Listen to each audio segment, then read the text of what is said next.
Milton Jones, Jr.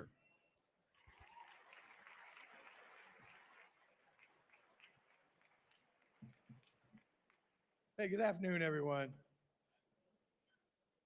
You're in for a real treat this afternoon. I'd first like to introduce our moderator for this afternoon's special discussion. Steve Harvey is no stranger to anybody in this room. He's a well-renowned television host, producer, actor, and comedian. Among his many television credits, he currently hosts the Steve Harvey Morning Show, Family Feud, and Judge Steve Harvey. His accomplishments include 7 Daytime Emmy Awards, 2 Marconi Awards, and 14 NAACP Image Awards. He's written 4 books, including a bestseller, and he and his wife Marjorie are the founders of the Steve and Marjorie Harvey Foundation, a nonprofit organization focused on youth education. Mr. Steve Harvey.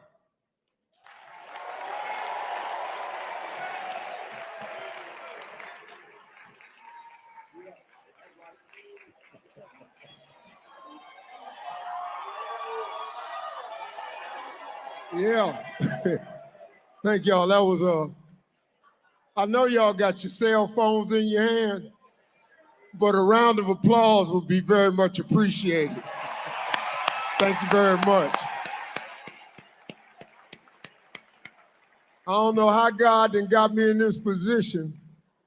I'm talking to presidents and all of that, so I'm glad to be here. Thank you for having me. Thank y'all for inviting me. I'm an honorary member of the 100, but I'm a dedicated Black man. I'm about the uplift and edification of Black people. Everything I do is for us. So in spite of what you may hear, that's the real truth about who I really am. So it's a great honor for me to be here. Thank you all for having me. I hope I do this right. They told me there was some kids in here, and I had to.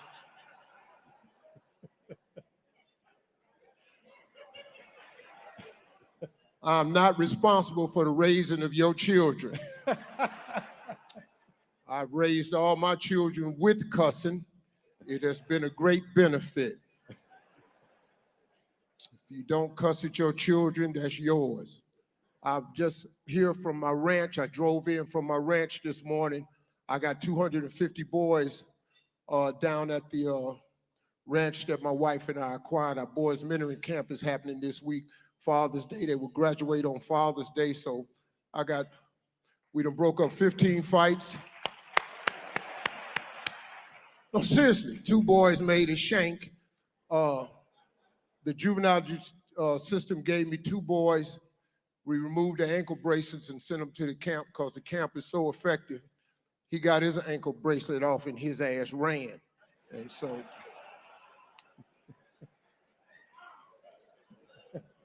I got to go back and put his bracelet on because he don't want to stay. So I'm here, so thank you all for having me. Right. You want me to sit down, bro? Have a seat, please. Thank you, Mr. Harvey. Very much. Yeah. Let's give Steve Harvey a hand again. Yeah, thank y'all.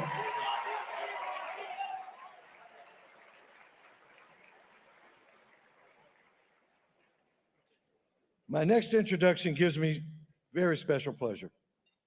I was fortunate to meet Madam Vice President during her initial stop on her economic opportunity tour. As we talked, I could see that she was genuinely concerned about economic opportunity for all. I shared how the 100 organization and I, as an individual citizen, have deep concerns regarding economic opportunity. The work Vice President Kamala Harris has delivered in this area carries a focus that is critical to my community, to my family, and to me, and to all of us here today. Improving the economic wealth gap that exists in our country is absolutely essential. And the Biden-Harris administration has made historic progress. Her focus on creating opportunities for the nation as a whole, and for African Americans in particular, resonated with me. I've seen her stand up and work to demystify how to do business with the government. This work creates a government that is not just for some, but for all. Her integrity and unwavering commitment, her approach and ability to view through an equitable lens and her absolute effectiveness are things I greatly admire. As a nation, we're all benefiting from this, whether we know it or not. Her commitment to creating opportunities has led to change for people in general, and it has delivered real economic impact in cities across the country, including Detroit, Milwaukee, and right here in Atlanta, and in all those cities, the 100 has shown up. And now it is my honor to introduce the first woman to be elected Vice President of the United States, Kamala Harris. Let's give her a round of applause.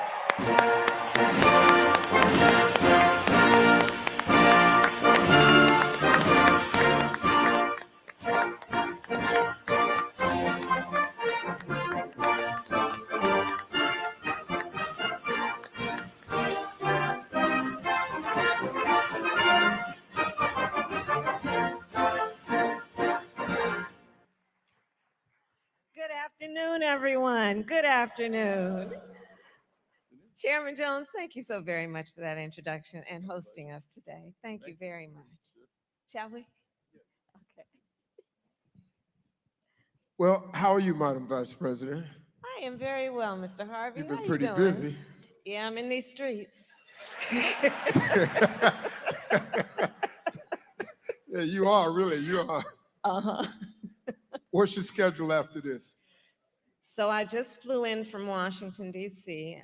After I'd leave here, I go back to Air Force Two to go back to D.C., and then about 4 hours later, I get back on the plane to go to Switzerland to do a few meetings there regarding what's happening in Europe, and particularly what's happening with Ukraine. And then I will do those meetings and then come right back.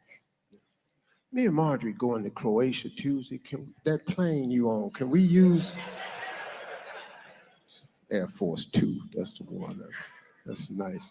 Hey, listen, let's get started, because this is important information. You and I have talked about this many times before on my show, and it's a lot of things you've been doing. This past fall, you had a Fight for Our Freedoms college tour. Yeah. And you talked to over 15,000 college students to expand upon all of the urgent issues that concerned us as a people.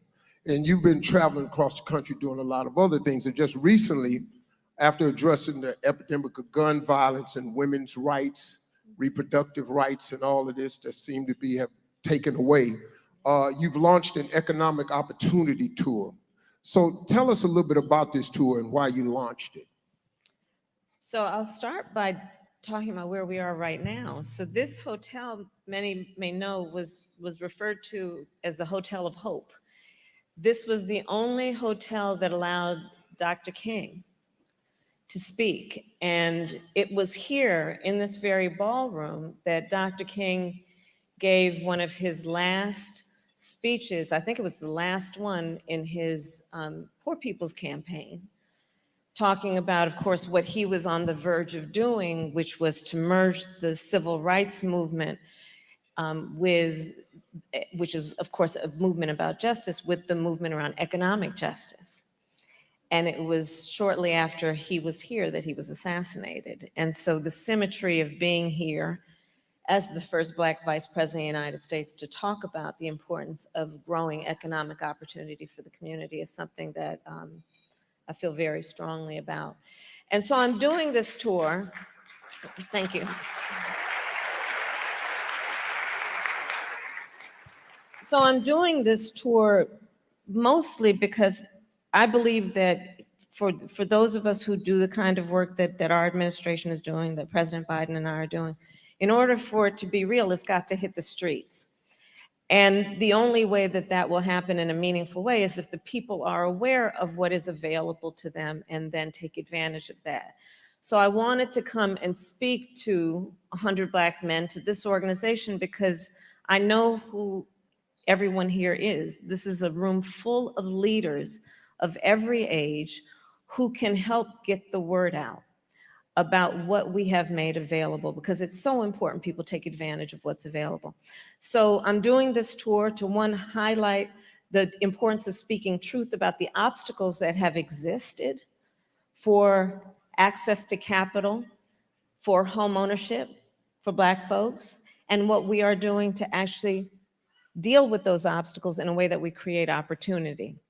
I'm going to talk a little bit about that in a minute. So for example, what we're doing around reduction of debt, debt forgiveness, what we are doing to address the racial wealth gap as it relates to a number of issues, including access to capital for our small businesses and entrepreneurs, what it means in terms of housing discrimination, and the work that we need to do and will continue to do to address those issues. And really the essence of this tour is born out of a belief that people need more than just what is necessary to get by. We want to get ahead. And we know that it is important that we have reduced Black unemployment to historic lows, but that's a baseline, which is that people have a job. In our community, we also have ambition, aspirations, incredible ideas. And the division between that and actually being able to put it to use is often about access to the relationships of the capital that can take us from those good ideas to creating a business, starting a business, growing a business. So that's why I'm doing this tour.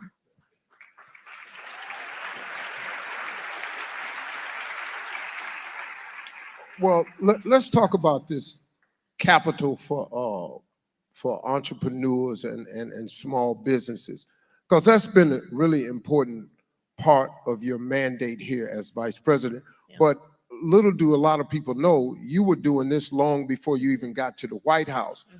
You have been a huge proponent about entrepreneurship dollars and stuff that's available now, and a lot of people are not aware, and there's a lot of, like you say, really brilliant people in this audience here. Mm-hmm. Who are entrepreneurs. Is the minds in this room is really startling, man. There's some really sharp people here, right?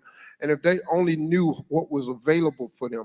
Tell us more about this work for small business and entrepreneurs.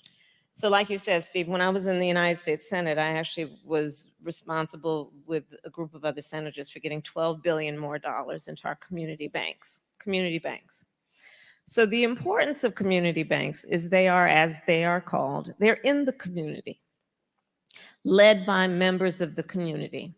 They are people who understand the capacity of the community, the needs of the community, the culture of the community. They are folks who, unlike the big banks, will see the dream that an individual has for what is possible. And instead of rejecting that dream because maybe it's something they've not heard before, they will listen to it and then give folks advice, including financial literacy advice, helping people know how to run a payroll, how to deal with inventory in a way that they can start a business and sustain that business and grow that business. So the money that we are putting in community banks is intentional in that it is there that we believe there is going to be the greatest opportunity for folks in the community to actually do the work that is about entrepreneurship. Since I've been vice president, I also created what's called the Economic Opportunity Council, and I got the big banks and big tech companies to invest private equity into community banks. And we're on track to getting $3 billion more into community banks because of that partnership.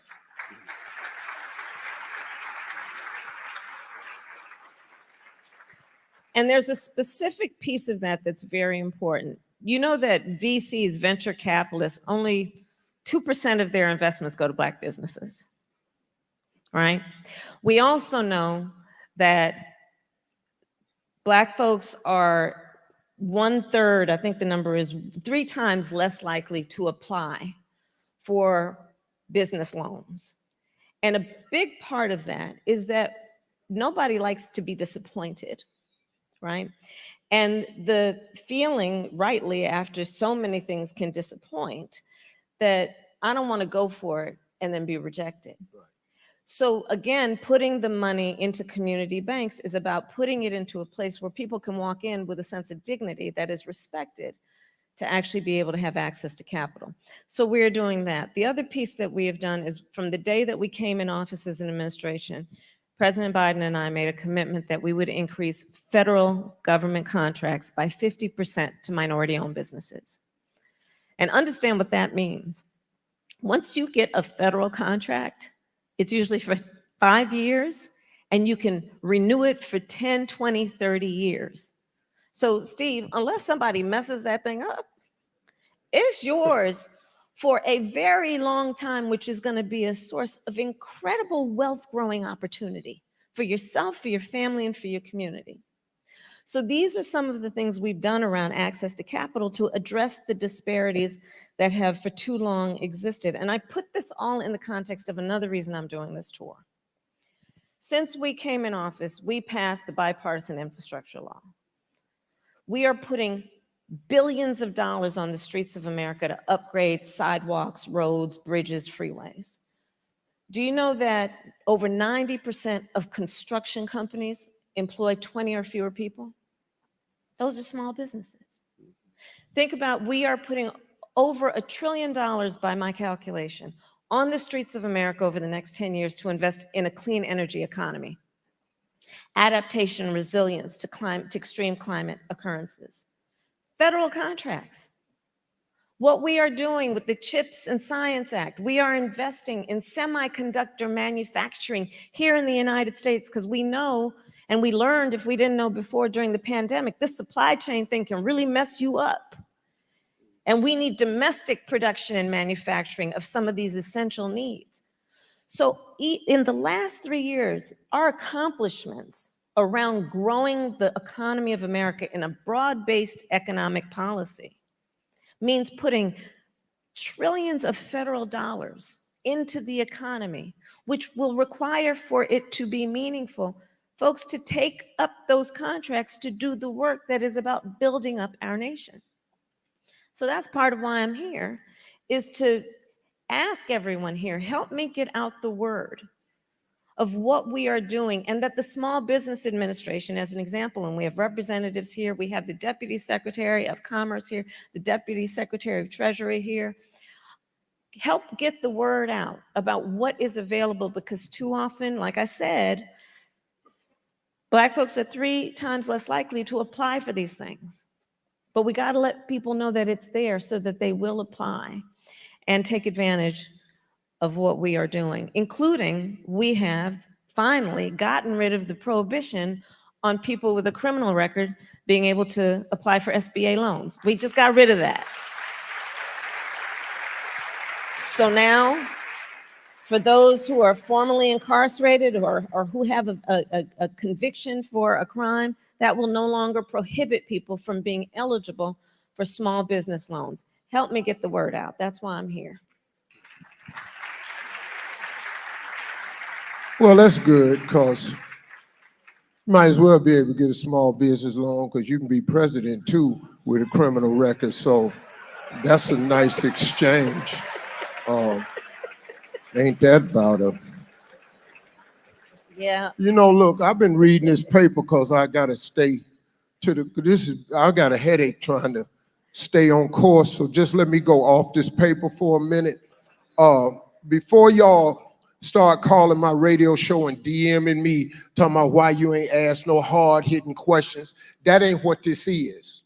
I'm throwing a lob. This is an alley-oop for a dunk, because this administration needs to get the word out of what they're actually doing and what they're actually accomplishing, so we can stop all this foolishness about what you're doing for Black people. Can't nobody come out with no agenda and call it this for Black people and expect to get in the White House. You got to play the game different. Y'all know what this is. So now this next question is another lob for her to dunk, because they done a lot, man. But we see, I'm on this radio show and I'm hearing all these people talking about I'm not voting if they not doing nothing for us. Listen to me. If you do not vote, the analytics will show. They know how many women vote, they know the age you are when you vote. If we don't vote, how we gonna ask for something next time? If you ain't got no voting power, you talking about reparations. Ain't nobody finna give you no reparations and you don't vote. Why you think they finna give us some money? No how, man. I hope they do. They owe us. I go down there.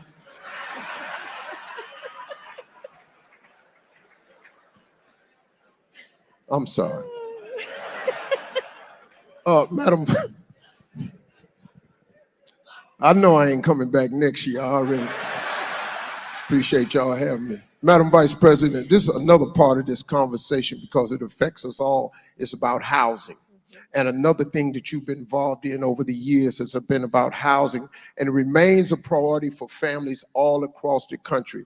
So talk more about the work that's being done to address the obstacles that's being presented in front of all of us as we try to gain housing.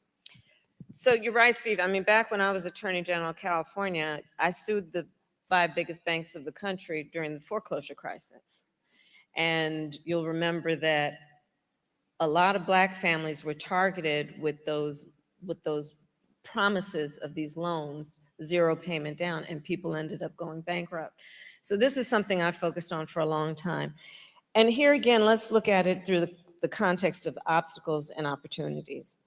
So home ownership is probably one of the most effective and efficient and fastest ways to grow intergenerational wealth. Just think about it in this context. You own a home and then your child says, you know, Daddy, I want to go to Howard University. Yes. And you can say to your child, honey, you don't have to take out some loans to do that. I'll take some equity out of the house. Or let's say your daughter says, I want to start a small business. And you can say to your child, honey, you don't have to take out a loan. I will take some equity out of the house to give you some startup capital. Intergenerational wealth. Okay, but that's a fact. Now let's talk about other facts. Let's talk about, we don't even need to go as far back as 40 acres and a mule never happened. Let's go to the GI Bill. You know, we just celebrated D-Day. So remember, we call them the greatest generation, those mostly men who went to war and put America on the map as a leader around global peace and security. So the United States government, in essence, said, the people said, you are the greatest generation. You sacrificed so much. We owe you, and we believe in you. And there were policies then to boost their standing through loans, specific grants given to them to buy homes. So here was this incredible boost. Here's the reality. Black servicemen, because of what we know to be racial bias and racism in the system, did not receive those loans at the same rate. So where you saw public policy that was about a boost, right? We had disparities before that happened. And then you see the disparities grow even more.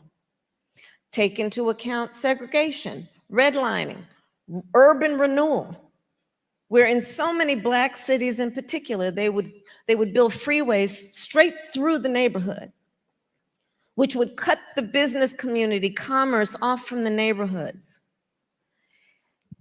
Over and over again, we have seen these inflection points in the history of our country that have set folks back around home ownership.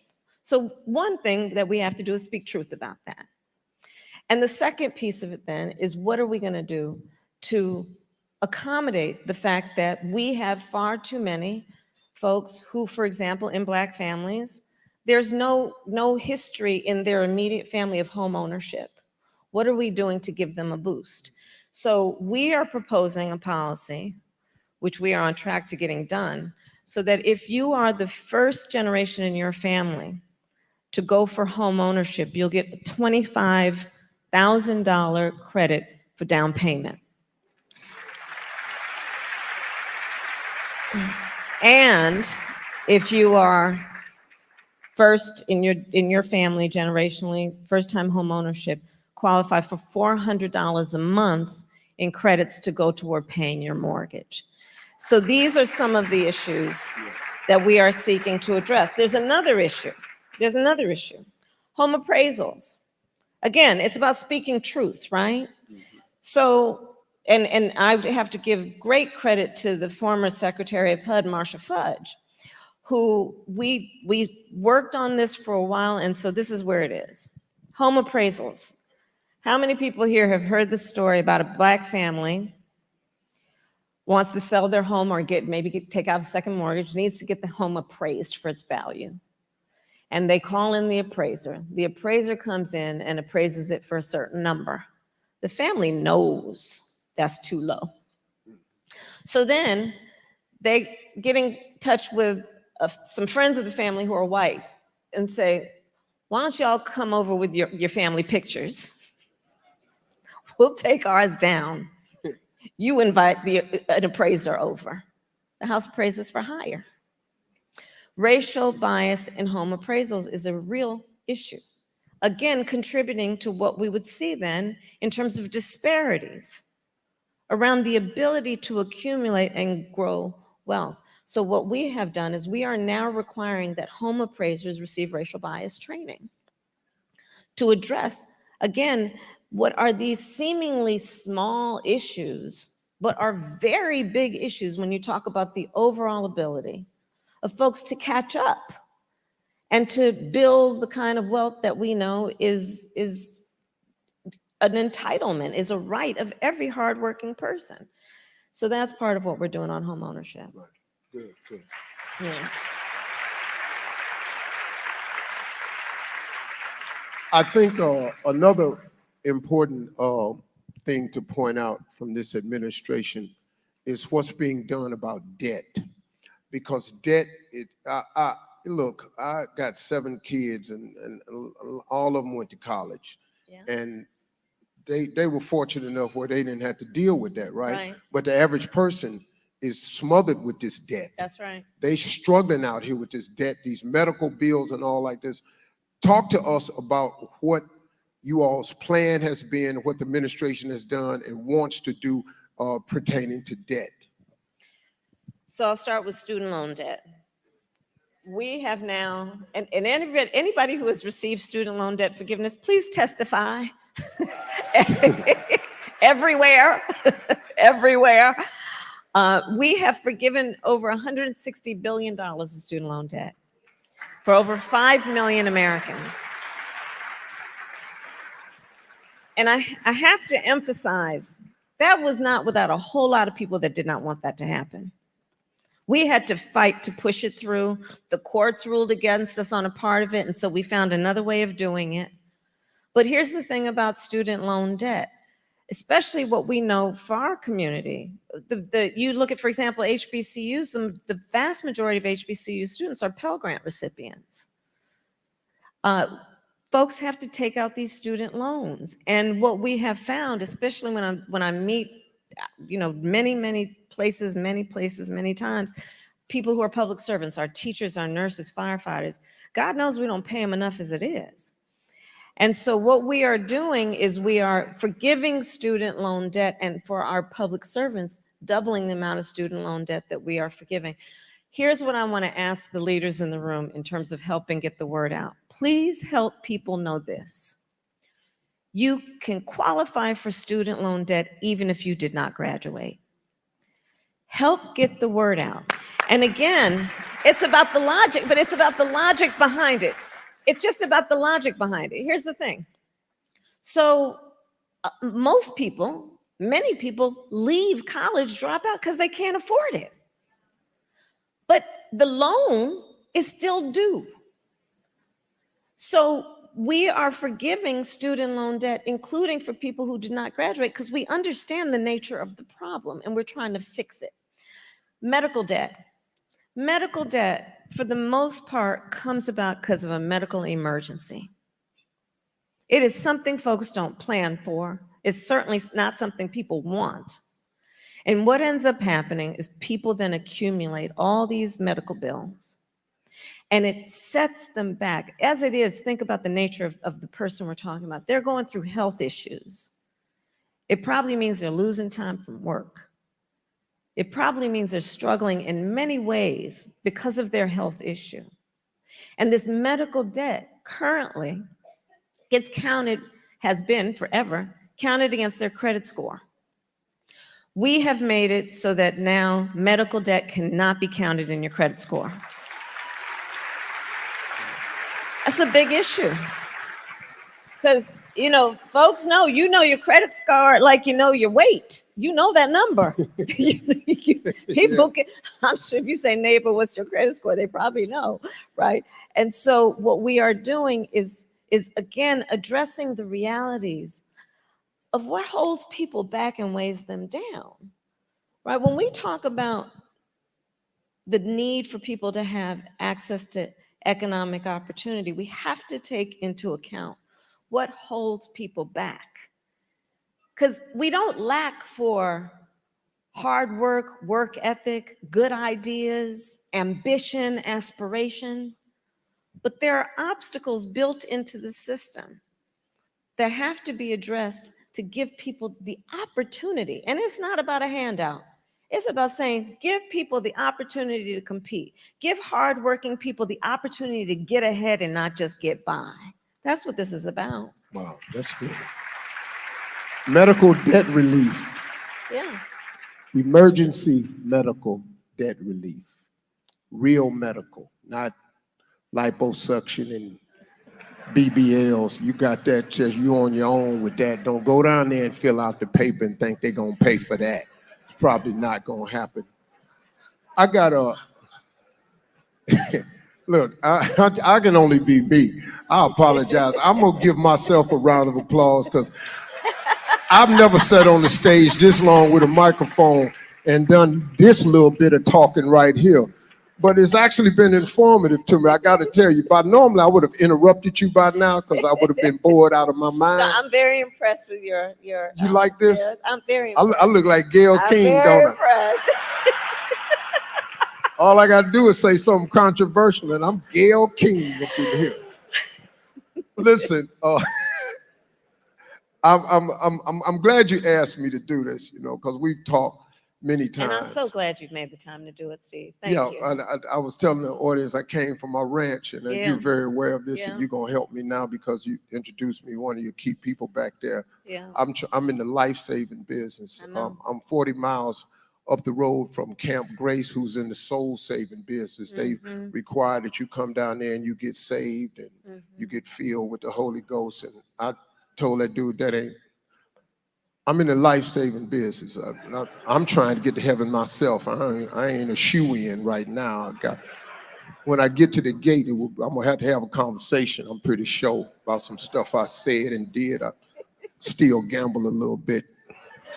But I only go to Vegas as a Christian because sometimes I try to win my ties. You know, I don't want to just pay up.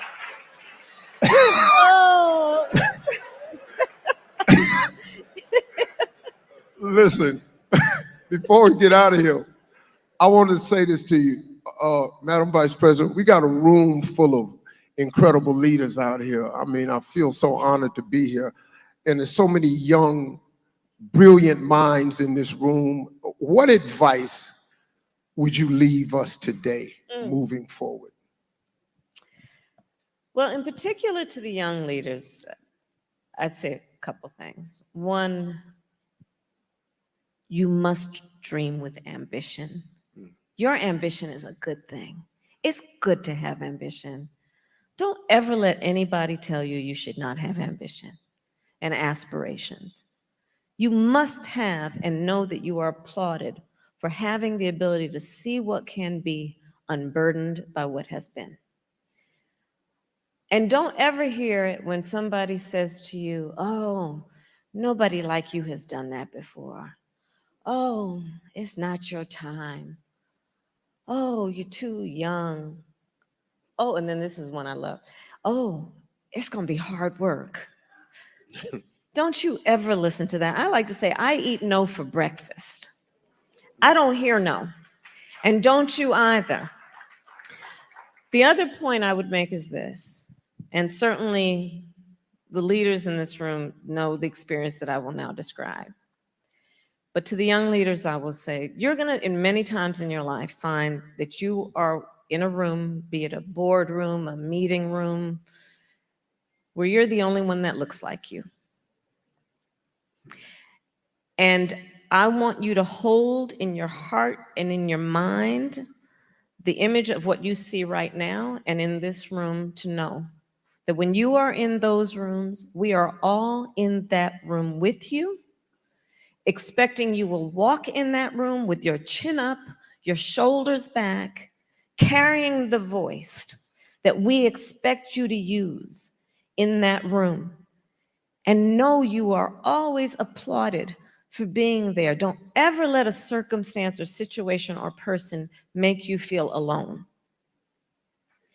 We are all there with you, and that's the beauty of what 100 Black Men does as an organization.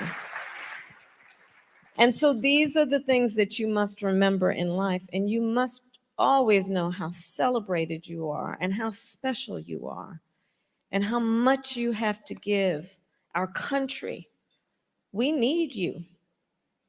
To the young leaders, I started, Steve, as you said, a college tour last fall. I'm gonna tell you, I love Gen Z. I really do. Now I'm gonna say to the older adults, you know that if someone is 18 today, this is humbling. You know what year they were born? 2006. Deal with that. But think about Gen Z and our younger leaders. They've only known the climate crisis. They have actually coined a term, climate anxiety, to describe their concern about having children one day or owning a home for fear of what extreme weather might do to wipe it out. They witnessed the killing of George Floyd. They went through a pandemic and lost significant pieces of their education and socialization process. During the height of their reproductive years, the highest court in the land, the Court of Thurgood, just took a constitutional right from them so that our daughters will know fewer rights than their grandmothers.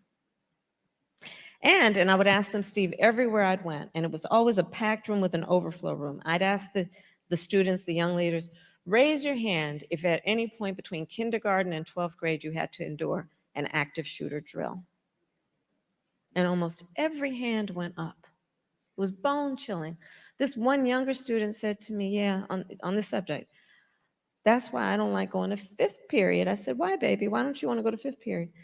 Because in that classroom, there's no closet to hide in. On some of the biggest issues facing our country today and up in November, when these young leaders start voting in their numbers, I see a sea change. Because they're not playing around. This is not intellectual. This is not academic for them. It's a lived experience. And so I say to the young leaders then with that point, you were born leaders. And if you're in this room, it's because you have chosen to be a leader, and just keep leading because we need you. We need you.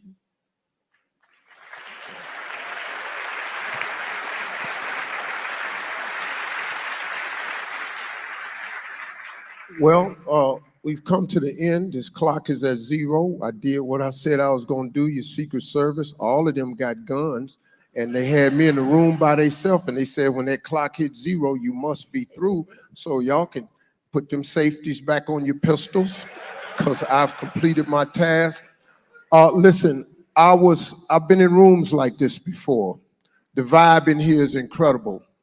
I'm proud to be one of you. I love Black people. I'm proud when I see Black people. I'm about the uplift and edification of Black people. This administration has done so many things that can affect our community. They just can't label it Black. So please quit tripping.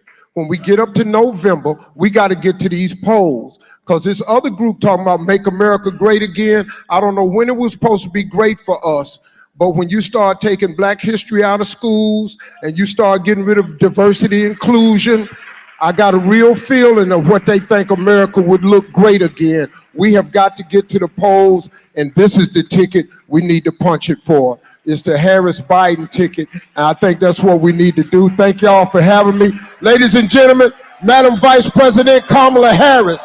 Yeah. Freedom, freedom, I can't move. Freedom, cut me loose. Freedom, freedom, where are you? 'Cause I need freedom too. I break chains. Selfie. So everybody smile.